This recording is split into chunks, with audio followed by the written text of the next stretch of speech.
अस्सलाम वालेकुम। कैसे हैं आप सब? आई होप बिल्कुल ठीक ठाक होंगे। और आज हम बात करेंगे बालसम प्लांट के बारे में।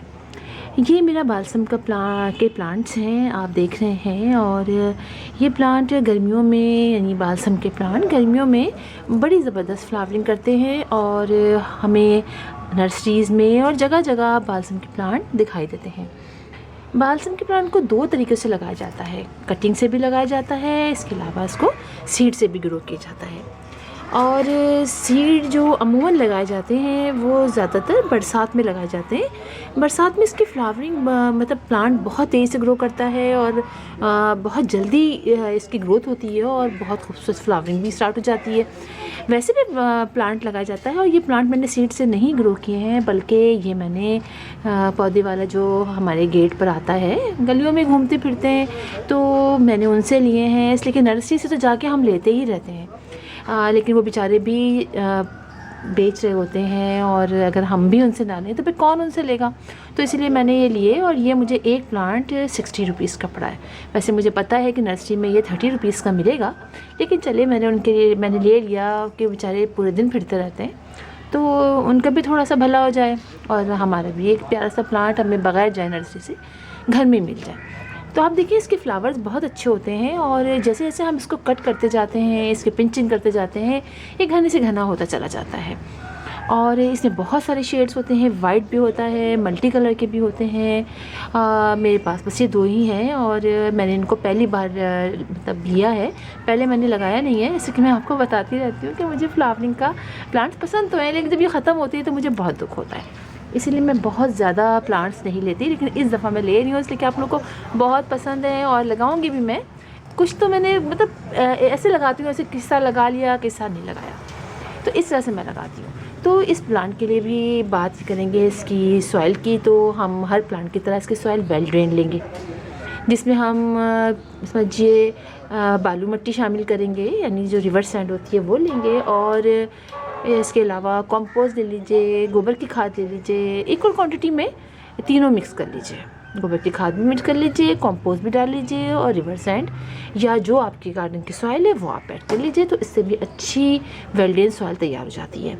अच्छा, इसके फ्लावर देखें कितने खूबसूरत तरीके से निकलते हैं और चूँकि बहुत दिनों से फ्लावर्स खिले हुए थे तो आज कुछ ख़राब से हो रहे हैं, ख़त्म हो रहे हैं, मतलब अब दोबारा से देखिए ऊपर से नए फ्लावर्स निकलने शुरू हो गए हैं। और इसी तरह ये प्लांट जो है हम पिंचिंग करते जाते हैं, बुशी होता चला जाता है। और वाटरिंग की बात करेंगे इसकी, तो इसकी वाटरिंग जो है वो हमें जब इसकी मिट्टी खुश्क हो जाए तो हमें इसकी वाटरिंग करनी चाहिए। बिला वजह पानी इस पर नहीं डालना है, वरना इसकी रूट्स फ़ौरन ख़राब हो जाती हैं। जो आप देखें कि मिट्टी ऊपर से खुश्क हो गई है तो आप पानी डालिए। अच्छा, ये प्लांट कभी पार्शियल शेड में अच्छा लगता है, चलता है, कभी ऐसा होता है कि इसमें फ्लावरिंग थोड़ी रुक जाती है। ये आपको चेक करना है कि आप जिस जगह कौन सा वक्त है। देखिए, सुबह अगर हम इसको 2 घंटे की धूप देते हैं या 3 घंटे की धूप देते हैं तो ये बहुत अच्छा है, लेकिन तेज़ दोपहर की धूप अक्सर इस प्लांट को ख़राब कर देती है। तो इसलिए आप इसको ऐसी जगह रखें जहाँ पर सुबह 2 घंटे की धूप मिल जाए, या फिर आपको शाम की 2 से 3 घंटे की धूप मिल जाए, या सुबह 8 बजे से जो धूप स्टार्ट होती है 9 बजे से तो 11 बजे तक की धूप मिल जाए, उसके बाद धूप ना मिले से। यानी हाँ, टोटली एक दिन में इसको 2 से 3 घंटे की आप धूप दें। मैं भी ऐसी देती हूँ। और आप देखिए इसमें फ्लावरिंग बनी मुसलसल हो रही है, तकरीबन 15 से 20 दिन हो गए हैं और मुसलसल इसमें फ्लावरिंग हो रही है और मुसलसल होती चली जा रही है और ये प्लांट भी थोड़ा सा बड़ा हो गया है। फर्टिलाइज़र की बात करें तो 15 डेज़ से आप इसको फर्टिलाइज़र दीजिए। इसके अलावा बीच में अगर आपने देना है तो आप थोड़ी सी गोबर की खाद ऐड कर दीजिए। आपको पता है कि मैं तो गोबर की खाद ही डालती हूँ और मुझे इससे बहुत अच्छा रिज़ल्ट मिलता है। इसके अलावा मैं जो घर की जो हम ऑर्गेनिक फर्टिलाइज़र बनाते हैं वो मैं डालती हूँ, बाज़ार से कोई लेती नहीं हूँ। लेकिन अगर आपने NPK डालना है तो आप NPK भी इसमें डाल सकते हैं 15 डेज़ से, जो हम डालते हैं और स्प्रे करते हैं। इसमें कोई फंगस वगैरह या कोई पेट्स वगैरह मतलब लगते नहीं हैं, पेस्ट वगैरह। तो आपको अगर लगे तो वैसे हम तो करते ही हैं 15 डेज़ में हम नीम ऑयल का स्प्रे कर देते हैं, या दूसरे जो करते हैं तो कीड़े वगैरह जो इंसेक्ट वगैरह जो लगते हैं वो उससे खुद ही ख़त्म हो जाते हैं। इस प्लांट को आप कटिंग से कर सकते हैं, आप यहाँ से कट कीजिए और इसको लगा दीजिए, इससे भी प्लांट बहुत अच्छी तरीके से लग जाता है। अच्छा, इस प्लांट के फ्लावर्स और इम्पेशेंट के फ्लावर मैं आपको दिखाती हूँ, बहुत ज़्यादा मिलते हैं फ्लावर के इसके जो जिसके निकलते हैं ना, दिखाती हूँ, ये देखिए ये है इसका एक छोटा सी कली है, और आप ही मेरी इम्पेशेंट की कली देखिए, है ना एक जैसी। चलिए ये दिखाती हूँ आपको, ये देखिए यहाँ से करके आप देखिए, इसकी कली देखिए आप कितनी खूबसूरत है, और ऐसे ही आप इसकी कली देखिए, इसकी कली देखिए, बहुत मिलती हुई है। दोनों ही के फ्लावर्स खिलने का स्टाइल तकरीबन यानी बिल्कुल ही एक जैसा होता है। वैसी कली बनती है, उसके बाद ये फ्लावर्स खिल जाते हैं, बिल्कुल ऐसे ही इसके अंदर भी होता है।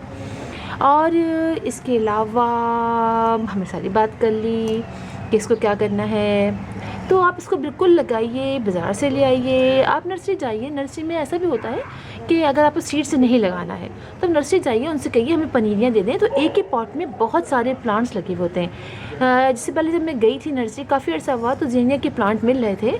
तो एक पॉट जो 60 रुपीज़ का था या 100 का था, उसमें 12 से 13 पौधे लगे हुए थे, छोटे छोटे से पनीरियाँ थी। तो उन्होंने कहा कि इसको निकालिए और आप उसमें लगा दीजिए। तो इस तरह भी आप कर सकते हैं कि आप छोटा सा ले आइए, कोई पॉट ले आइए जाके 3-4 प्लांट्स के, और उसमें पनीरियाँ लगी हुई होंगी, और लाके आप मुख्तलिफ पॉट्स में लगा दीजिए। तो इस तरह से भी हम इसको ग्रो करते हैं। और अभी भी लगा दीजिए, और बाहर के मौसम में यानी बरसात के मौसम में लगाना है तब भी आप लगा दीजिए।